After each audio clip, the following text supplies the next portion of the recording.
지난 주말 맨하탄 타임스퀘어에 폭발물 테러를 예고한 글이 게재됐습니다.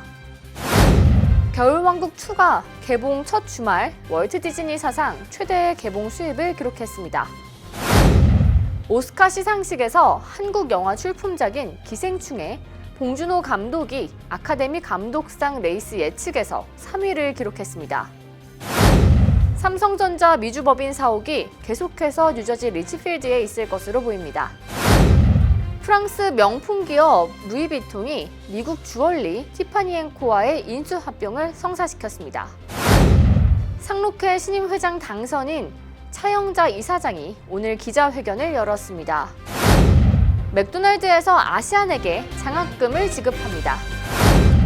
한 달 동안 락커펠러 센터 주변에 차량 통행을 전면 금지합니다.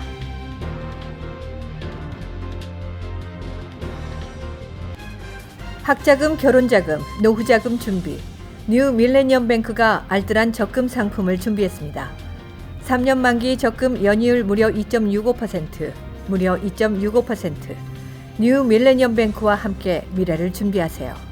FDIC member and equal housing lender.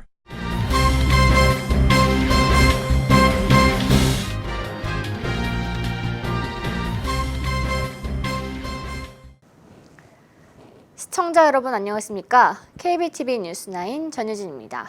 첫 번째 소식입니다. 맨하탄 타임스퀘어에 폭발물 테러를 예고한 글이 게재됐습니다. 그로 인해 경계가 대폭 강화됐습니다. 박정우 기자가 보도합니다. 지난 주말 온라인 커뮤니티 레딧에 타임스퀘어에 무게 2파운드의 폭발물을 설치하겠다는 협박 예고글이 게시돼 경찰이 긴급 대응에 나서는 일이 벌어졌습니다. 뉴욕시경은 다각도로 자세한 사건 경위를 조사했습니다. 이후 해당 협박 게시물은 신빙성이 없는 것으로 판단했습니다. 앤드류 쿠오모 뉴욕주지사는 성명을 통해 이 같은 테러 예고 행위는 사회에 공포를 주기 위한 비열한 행위라며 뉴욕 시민들의 안전을 위해 어떠한 행위도 용납하지 않을 것이라 강조했습니다. 뉴욕시경 대변인도 이번 위협은 허위였던 것으로 판단되지만 계속해서 경계를 강화해 나갈 것이라고 밝혔습니다. 실제로 맨해튼 미드타운 일대에서 경찰의 순찰이 늘어난 것이 목격됐습니다. 타임스퀘어는 지난 11월의 경우 하루 평균 36만 3천 명의 관광객과 방문객들이 방문하는 뉴욕 명소입니다. 연말 시즌을 앞두고 테러 협박과 위협이 빈번하게 발생하는 가운데 보다 강화된 경계와 감시로 어떠한 사고도 일어나지 않아야 될 것 같습니다. KBTV 뉴스 박정우입니다. 디즈니의 흥행작 겨울왕국의 속편 겨울왕국2가 개봉 첫 주말에 전 세계에서 4억 8,720만 달러의 박스오피스 수입을 거뒀습니다. 북미 개봉관에서는 1억 2,700만 달러를 벌었습니다. 인크레더블2의 기록에는 못 미치는 것이지만 월트 디즈니 애니메이션 스튜디오의 작품으로서는 사상 최대 개봉 수입입니다. 겨울왕국2는 전편의 성적도 능가했습니다. 지난 2013년 레디꼬의 상업적 성공과 함께 흥행 돌풍을 일으켰던 겨울왕국은 추수감사절 연휴 때 9,300만 달러를 벌어들였습니다. 이번 영화에서는 북미를 제외한 해외 시장에서 3억 5,020만 달러의 흥행 수입을 올렸습니다. 이는 1억 달러 수준이었던 영화 업계의 예상치를 훨씬 앞선 기록입니다. 개봉 첫 주 겨울왕국2가 사상 최대 개봉 수입을 기록하며 디즈니의 박스오피스 기록도 안겨줄 것으로 전망됩니다. 내년 열리는 오스카 시상식에서 한국 영화 출품작인 기생충의 봉준호 감독이 아카데미 감독상 레이스 예측에서 3위로 뛰어올랐습니다. 자세한 소식 이창원 기자가 전해드립니다. 할리우드 시상식 수상 전망을 점치는 전문 매체인 골든 더비는 봉준호 감독이 수상 확률이 5분의 1이라고 밝혔습니다. 약 18%가 봉준호 감독의 수상 가능성을 지지한 것으로 전해졌습니다. 이는 The Irishman, 마틴 스코세지 감독, Once Upon a Time, 할리우드 퀸틴 타란티노의 뒤를 이은 결과입니다. 지난 5월 한국 영화 최초로 칸 영화제 황금 종려상을 수상했을 때는 아카데미 감독상 예측 레이스에서 8위, 수상 확률은 18분의 1을 기록했습니다. 그 후 9월 토론토 국제영화제를 계기로 북미 시장에 소개되면서 5위로 도약했고 할리우드 상륙과 함께 3위를 기록한 것입니다. 영화 기생충은 아카데미 작품상 레이스에서도 4위, 각색상 레이스에선 3위를 달리고 있는 중입니다. 골든 더비는 최근 미국 영화예술과학 아카데미가 외국인 감독들에게 잇따라 상을 안겨준 점을 주목하며 극장 개봉으로 센세이션을 일으킨 기생충은 지켜볼만하다고 전했습니다. 봉준호 감독이 오스카 시상식에서 감독상을 받을 수 있을지 귀추가 주목됩니다. KBTV 뉴스 이창환입니다. 삼성전자 미주법인 사옥이 한인 밀집 지역인 뉴저지주 버겐카운티에 계속 있을 것으로 보입니다. 삼성전자 사옥이 몇 년 전부터 버겐카운티에서 뉴욕의 맨해튼이나 뉴저지 허드슨 카운티로 옮길 것이라는 이야기가 계속 나왔습니다. 그러나 최근 삼성전자가 사옥 임대 재계약을 맺었습니다. 버겐카운티는 삼성전자가 다른 곳으로 사옥을 옮기지 않고 리치필드 파크에 머물도록 설득한 것으로 알려졌습니다. 이번 재계약을 통해 고용시장 안정과 세수 증대, 부동산 시장에 긍정적 효과를 줄 것이라고 예측하고 있는 상황입니다. 삼성전자가 재계약을 택한 것은 뉴저지주가 제조업 분야의 지역 허브인데다 항만과 교통이 발달해 있고 인근 뉴욕시보다 임대료가 상대적으로 저렴하기 때문으로 보고 있습니다. 특히 뉴저지 주정부는 정보기술, 전자기기 등 첨단 산업에 투자하는 기업에게는 투자액의 10%까지 세액을 공제해주는 등 친기업적인 프로그램을 운영하기 때문에 삼성전자가 그대로 머물기로 결정한 것으로 보입니다. 프랑스 명품 기업 루이비통 모해 헤네시가 미국 주얼리 기업 티파니 앤 코와의 인수 합병을 성사시켰습니다. 기업 사상 최대 규모입니다. 박정우 기자의 보도입니다. 루이비통 모해 헤네시가 약 162억 달러에 티파니 앤 코를 인수했습니다. 또한 공동 성명을 내고 루이비통의 귀금속 부문의 입지를 강화하고 미국 내 존재감을 더욱 키울 것이라고 밝혔습니다. 루이비통은 지난 10월 티파니에 주당 120달러의 인수를 제안했지만 티파니 측에서 해당 가격이 너무 낮다는 이유로 협상을 거절한 바 있습니다. 유럽의 최고 부호인 베르나르 아르노 회장이 이끄는 루이비통 모해 헤네시는 루이비통, 펜디, 크리스티앙 디올, 지방시, 불가리를 비롯 고급 패션 명품 브랜드를 다수 거느린 세계 최대 패션 기업 중 하나입니다. 다만 까르띠에를 거느린 경쟁사 리치몬트 그룹에 비해 보석 시장의 입지가 취약하다는 평가를 받아왔습니다. 티파니를 주얼리 부분을 강화할 핵심 카드로 선택할 루이비통은 이후 가격을 상향 조정해 협상을 재개했습니다. 양측은 내년 중반 인수 거래를 마무리 지을 계획입니다. 루이비통은 182년 전통의 티파니의 브랜드 파워를 바탕으로 아시아, 특히 중국 시장에서 주얼리 시장의 확장을 노리고 있습니다. 현 중국 시장의 20대에서 30대가 명품 시장의 확대를 주도하는 가운데 젊은 소비자들의 트렌드 파악으로 중국 시장 공략에 본격적으로 나설 것으로 전망됩니다. 인수 조건 합의 발표 직후 루이비통 모어 헤네시의 주가는 장중 2% 급등했습니다. KBTV 뉴스 박정우입니다. 지난 22일 당선된 차영자 상록회 이사장이 취임 후에 계획과 목표에 대해서 밝혔습니다. 박정우 기자가 현장 다녀왔습니다. 오늘 기자회견에서 차영자 당선인은 실버 세대가 증가하고 있는 이때 막중한 책임을 맡게 됐다며 앞으로의 계획에 대한 포부를 밝혔습니다. 한인 시니어들의 건강, 재정적 운영 관계, 재정비도 해야 되고 행복한 여생을 누릴 수 있도록 최선을 다해 노력하겠습니다.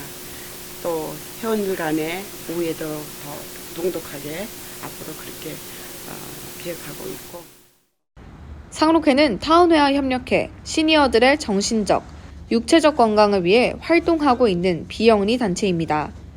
노인아파트, 메디케어, 메디케이드를 비롯 시민권과 영주권 갱신을 상담해주고 영어가 어려운 사람들을 위해 영문 번역 봉사를 제공합니다. 노인 데이케어 센터에는 주로 메디케이드 가지고 계시는 분들 중에서 몸이 불편하신 분들이 많이 이용을 하거든요.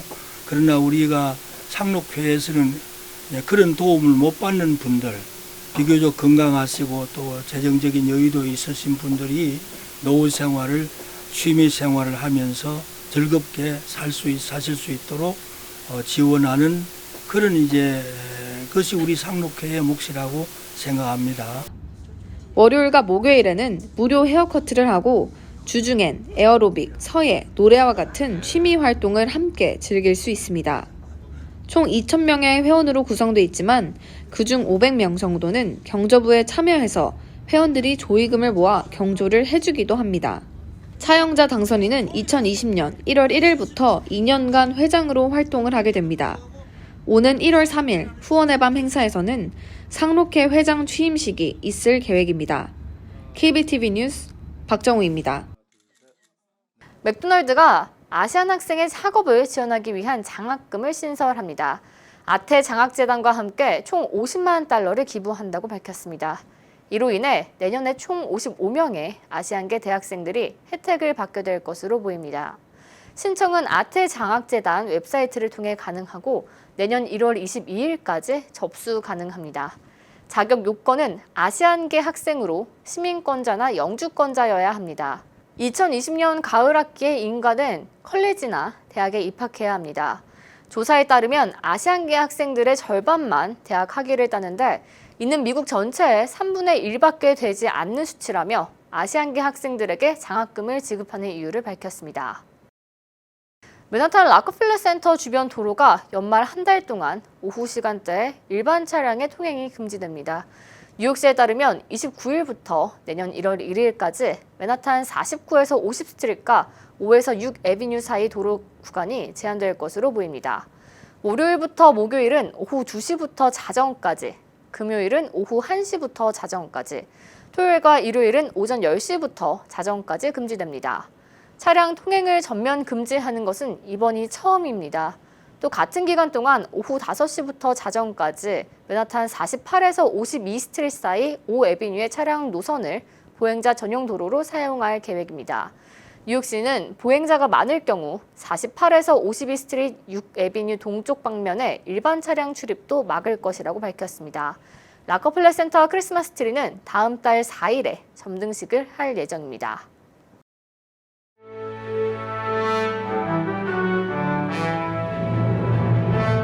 사건 사고입니다. 한인 밀집 지역인 오렌지 카운티 얼바인에서 교통사고가 발생했습니다. 사고는 지난 22일 새벽 1시 46분경 얼바인 지역 하버드와 유니버시티 인근 베델 한인교회 앞 도로에서 발생했습니다. 승용차가 가로수와 충돌해 화염에 휩싸였고 차량에 타고 있던 3명이 현장에서 숨지고 1명이 중상을 입었습니다. 그들 모두는 UC 얼바인과 얼바인밸리 칼리지에 재학 중인 한인 대학생들로 알려져 안타까움을 더하고 있습니다. 숨진 한인 대학생 3명 가운데 18살 전 요섭군만의 신원이 확인됐고 나머지 2학생의 신원은 밝혀지지 않은 상황입니다. 경찰은 사고 당시 이들이 과속으로 달리고 있었던 것으로 보인다며 정확한 사고 원인을 조사하고 있다고 밝혔습니다. 지난 23일 밤 퀸즈 플라자역에서 전철 서핑을 하던 10대 청소년이 열차에 치여 사망했습니다. 전철 서핑은 열차가 달릴 때 지붕에 오르거나 매달려서 서핑을 타는 것과 같은 묘기를 부리는 것으로 현재 뉴욕시에서는 금지되고 있는 행위입니다. 그는 그날 오후 9시경 운행하던 지하철의 지붕 위를 오르내리는 서핑을 하다 선로에 떨어져 사망한 것으로 전해졌습니다. 실종된 여성과 관련 용의자로 지목됐던 남자친구가 스스로 목숨을 끊은 것으로 알려져 실종 여성의 행방이 더욱 불투명해졌습니다. 뉴저지주 맘머스 카운티 검찰은 지난 22일 그가 자택에서 목을 매달아 숨졌다고 밝혔습니다. 사망자인 오지빌게는 지난 30일 그의 여자친구 파레즈가 실종된 뒤 조사를 받아왔습니다. 최근에는 아동 포르노 관련 혐의로 11일간 수감됐다 풀려났습니다. 경찰은 파레즈가 남자친구를 폭행 혐의로 고소하는 등 잦은 다툼이 있어온 점과 실종 전날 문자와 페이스북 메시지를 통해 화를 내었던 것을 증거로 의심해왔습니다. 실종된 파레즈는 지금까지도 발견되지 않고 있는 상황입니다. 경찰은 계속해서 실종자와 사고 경위를 수사 중에 있습니다. 김세영이 미국 여자 프로골프 투어 2019 시즌 최종전 CME 그룹 투어 챔피언십에서 우승을 차지했습니다. 김세영은 대회 마지막 날 4라운드에서 버디 5개와 보기 3개로 2언더파 70타를 쳤습니다. 한편 올해 선수이자 세계 랭킹 1위인 고진영은 공동 11위로 이번 대회를 마쳤습니다. 뉴욕 드라이 클리너스 협회의 29대 회장으로 정인영 회장이 선출됐습니다. 정 회장은 만장일치로 선출됐습니다. 취임 후 2년간 임기를 수행할 예정이며 다음 달 대동연회장에서 회장 취임식을 가질 것으로 보입니다. 미스트롯 2019 뉴욕 콘서트가 퀸즈 컬리지 골든센터에서 성황리에 개최됐습니다. 콘서트에는 송가인을 비롯해 홍자, 정미애 등 트로트 가수들이 참석했습니다. 콘서트는 2,000여석이 있었는데 객석을 가득 메운 것으로 알려졌습니다. 뉴욕 한국문화원이 다음 달 4일까지 필름의 링컨센터에서 한국영화 특별전을 펼칩니다. 봉준호 감독과 박찬욱 감독의 영화들이 상영됩니다. 봉준호 감독의 살인의 추억과 박찬욱 감독의 공동경비구역 JSA, 올드보이, 목수는 나의 것이 상영됩니다. 이어서 포커스인과 커뮤니티 브리핑이 이어집니다.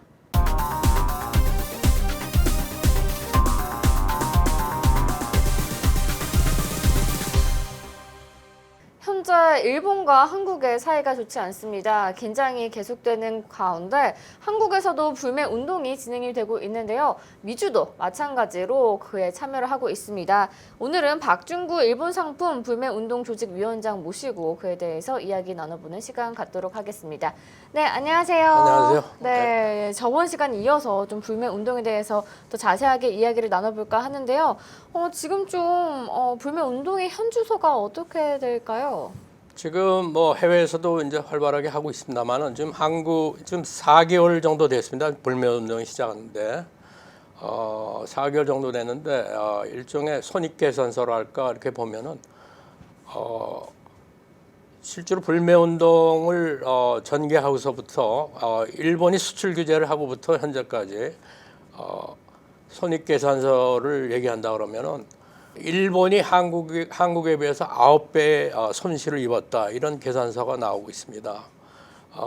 실제로 일본이 한국에 대한 무역 흑자가 한 10분의 1 수준으로 감소했고, 그 다음에 생각보다 한국에 있는 많은 기업들이 대체 소재를 개발하고 또 국산화를 성공해서 아주 차질 없이 수출을 진행하고 있고, 이래서 생각보다 우리가 잘 대처를 하고 있다 이런 생각이 듭니다. 초기에 얘기했듯이 초기에 많은 학자들이나 관계자들이 한국이 망할 것이다, 무릎 꿇어야 된다 이런 주장이 있었는데 지금 의외로 우리가 잘 대처하고 있고, 또 최근 20년간 일본의 그 GDP는 완전히 정체되어 있는 가운데 한국은 최근 20년 동안 약 3배가량의 증대가 있었습니다. 그런 상황에서 일본이 이렇게 턱 밑까지 쫓아온 한국에 대해서 불안한 나머지 이렇게 경제 보복을 한 것이 아닌가 이렇게 생각을 합니다. 현재 이렇게 9배나 손실이 있다라는 게 참 놀라운 수치인 것 같은데, 또 약간 근데 많은 일본 기업들이 한국이 이러다 말 거다라는 그런 기대를 많이 했었잖아요. 네. 네, 불매 운동도 지금 많은 사람들이 이게 뭐 냄비 근성을 얘기하면서 오래 못 갈 것이다 그랬는데, 지금 과거의 그 불매 운동하고는 상황이 틀린 게요. 한국의 이제 그 시민들이 자발적으로 시작한 데다가 지금 SNS 시대입니다. 그래서 SNS를 통해서 모든 것이 실시간 공유되면서 일본의 그 구구 인사들이 말 한마디가 한국 그 시민들을 자극하고, 그래서 더구나 냄비 근성이라는 것에 대해서는 더욱 분노를 하고 있습니다. 그래서 뚝배기 정신이다 말하자면은, 그래서 꿋꿋하게 그렇게 진행이 되고 있습니다. 그리고 지금 젊은 사람들 중에서 유행어가 장작은 이렇게 활활 오랫동안 타지 않아요. 장작이란 그 유행어가 있고, 그 다음에 또 일종의 불매 운동을 이게 이성적으로 차분하게 그렇게 진행이 되고 있습니다. 그래서 이것이 단기간에 절대 끝날 것이 아니며 계속 아베 정권이 이렇게 무례한 태도를 유지하는 한은 계속 진행될 거로 저는 확신합니다. 네, 그렇다면 앞으로 좀 향후에 뭐 활동이라든지 전망은 있을까요? 네. 앞으로 제 생각에는 그 일본 아베 정권은 한국 때리기를 위한 정책은 계속 지속될 것으로 보입니다. 지금 일본의 공영방송을 보면은 그 한국 때리기가 한국을 또 비하하고 때리고 조롱하는 것이 아주 그냥 일반화되어 있습니다. 그런데 문제는 이러한 일본 언론들의 행태가 아베 정권의 지지율을 올리고 있다는 겁니다. 그러니까 아베 정권이 이렇게 지지율이 올라가는 한은 한국을 공격하고 때리기는 계속 될 겁니다. 그런 차원에서 우리는 한시라도 늦추지 않고 불매운동을 지속적으로 해나가야 될 거로 저는 생각합니다. 네, 지금 이렇게 한인 사회가 좀 힘을 뭉쳐야 되는 그런 시기인 것 같은데요. 오늘 나와서 많은 말씀 감사합니다. 감사합니다. 네, 오늘 이번 시간에는요, 박중구 일본 상품 불매운동 조직위원장 모시고 불매운동에 대해서 이야기 나눠봤습니다.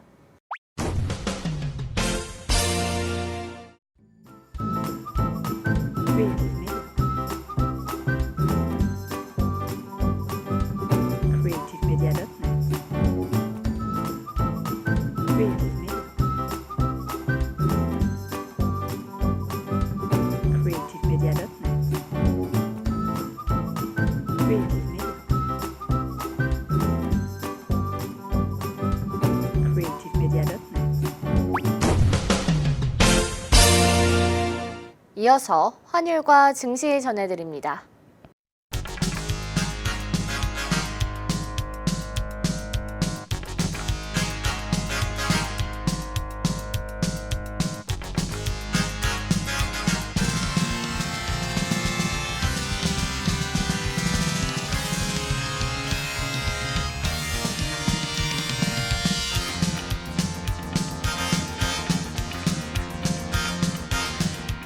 뉴욕과 뉴저지 날씨 전해드립니다.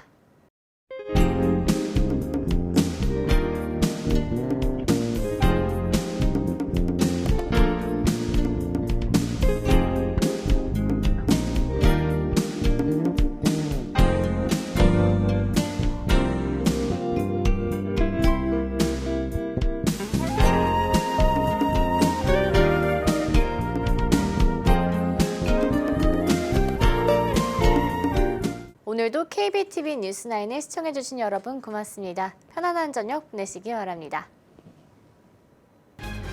학자금, 결혼자금, 노후자금 준비. 뉴 밀레니엄 뱅크가 알뜰한 적금 상품을 준비했습니다. 3년 만기 적금 연이율 무려 2.65%, 무려 2.65%. 뉴 밀레니엄 뱅크와 함께 미래를 준비하세요. FDIC member and equal housing lender.